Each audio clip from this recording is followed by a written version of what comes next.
Hey buddies, this is Akshay Sadavarte, your Gyani buddy for today. And today we will be interviewing our another Gyani buddy, Hiram Joshi, who scored a 169 out of 170 in GRE Quant, which is awesome. So as you know, I already rolled out the links to ask so that you could ask him questions, and I'll be asking those to him right now. If you haven't already subscribed to our channel, please do hit that subscribe button and watch this video till the end. So without wasting any time, let's get started and get to know that how can we crack GRE Quant 2. So thank you Hiram for joining with us. It's our pleasure to host you. I would like to congratulate you on getting 169 out of 170 in GRE Quantitative. Thank you very much. It's a pleasure to be with you here. Right. So Hiram, how did you manage to get 169 out of 170? It's not a small feat.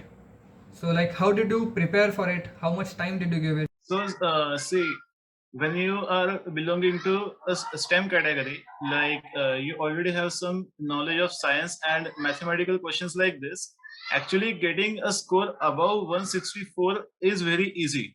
The margin in between 165 and 170 is the biggest margin to gap here.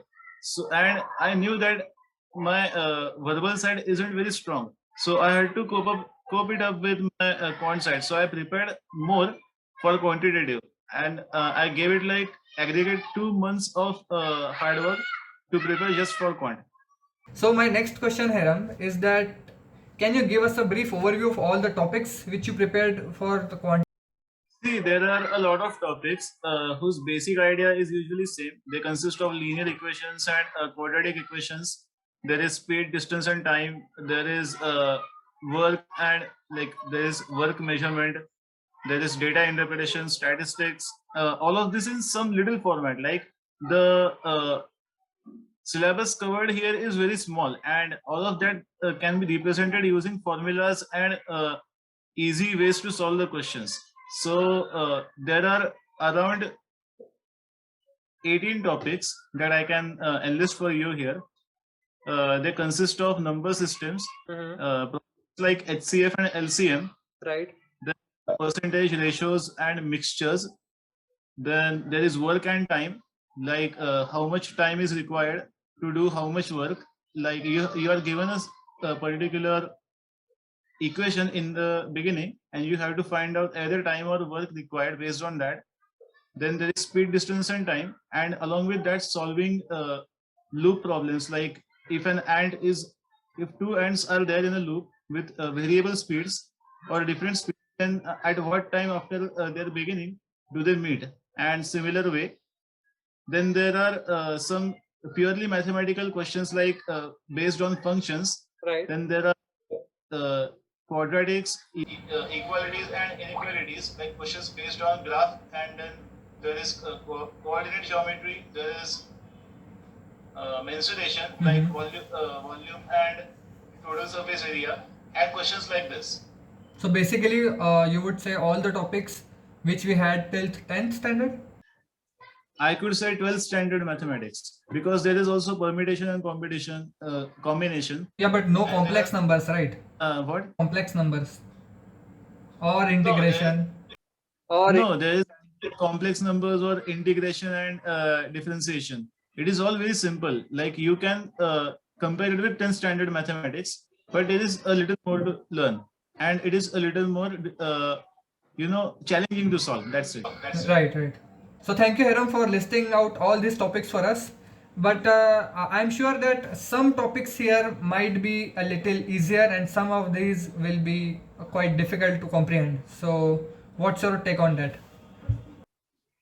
Actually, all of these topics contain some types of questions which are difficult to address or difficult to solve. Like you will go through a large number of resources all around the internet and still won't be able to find the questions of type you will find them directly in GRE if you are very good at maths, because then and then only you will get hard questions after all. But there are still some topics which always have very difficult questions. For example, it is work and time. Like you have to consider sometimes 2 people, 3 people, or 4 people working together, and then find out the best equation out of them in order to find like what is the time they will require if they're working together or if they're working separately or etc.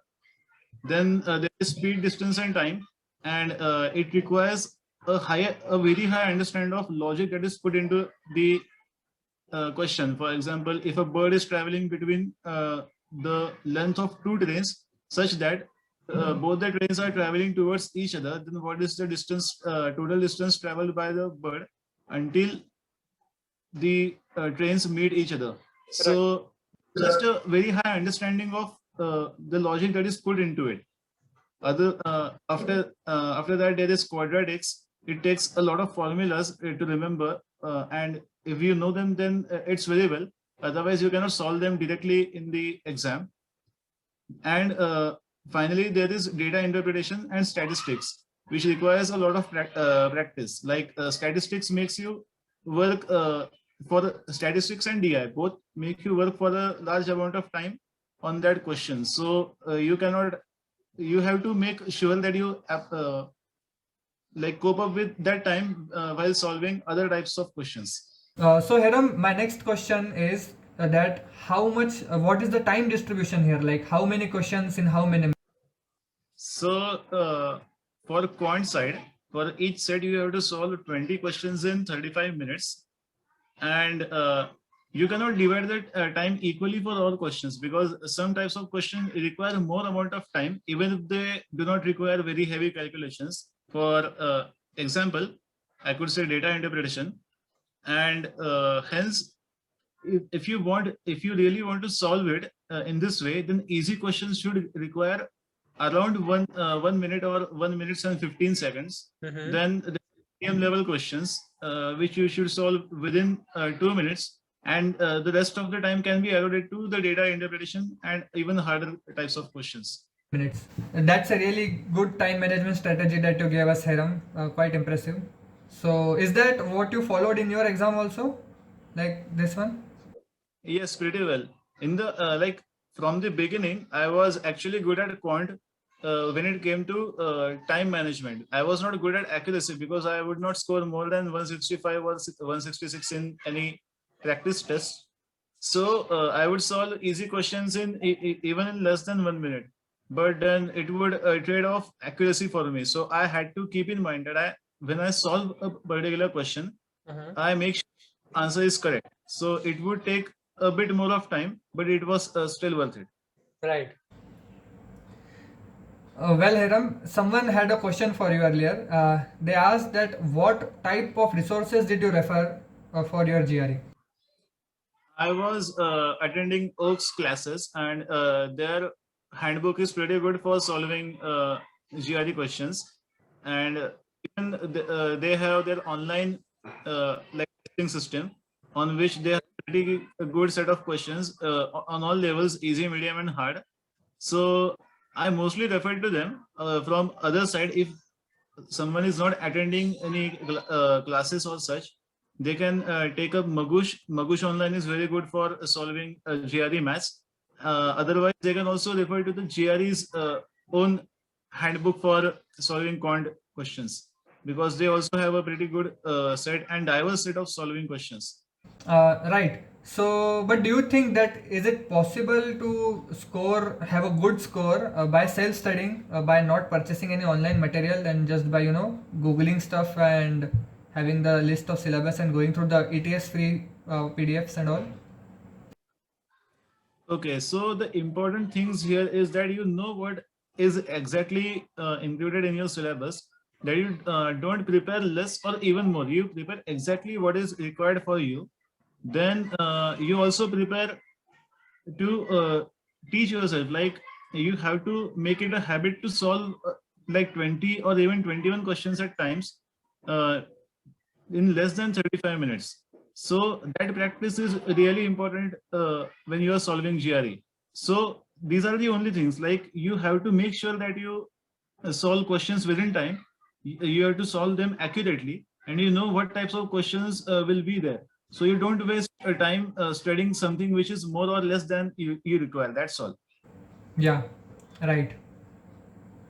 So that's great, Hiram. But I had a doubt. Like, Students belonging to the STEM section usually find it really easy, like from who are engineers and from have maths background. So they are quite comfortable with the quant section. But how should students from biology or commerce background approach quantitative? So it's not very difficult for them. If they were good at maths in their 10th, then it's also fine. They can cover up really easy marks like 160, like till 160 in GRE with very little preparation. If they want to bridge the gap between 160 and 170, then they will require a little more time than the science students. And I think it's not very difficult.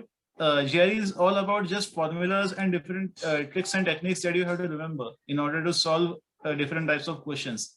So once you are done with these tips and techniques, then you're all the way to go for 170. Or these students can maybe can cover up in verbal section. Yes, definitely. Like the people, those who belong to arts or even their other fields in the Bachelor of Arts, they're actually more used to higher level difficulty words and solving paragraphs and analytical and prescriptive writing. Right. So they're good at verbal than most of the science category students, because science category students get less time to read a lot of articles. And so since article reading and other types of like English materials come into picture when we are in arts, so BA or other or similar field people have more advantage in verbal section. So Hiram, I would like to ask you that what are your views on giving mock tests in a regular interval? So quant in mocks is very important to be addressed. We get to know our parameters of solving quant, like time, accuracy, and speed of solving each and every question. You will get a brief account of each of these parameters in your ETS test, ETS level 1 as well as level 2 test. When you give your or attempt your level 2 test, you have to note down those marks for quant, because they resemble the exact amount of marks you might get in your GRE. Right. Then there is also a Manhattan prep, and there is Princeton. Princeton is same as ETS2. Manhattan is a bit different, and it also Manhattan test also represents the exact amount of marks that you will get in GRE after you have prepared as much as you have done till now.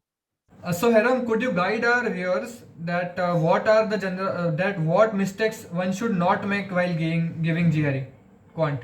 While giving GRE quant, the best, like there are two phases. Like once you are training yourself for GRE, and once when you attempt the GRE. So when you are studying for GRE, then the worst mistake you can do is like rushing into solving the questions that you don't have any idea about.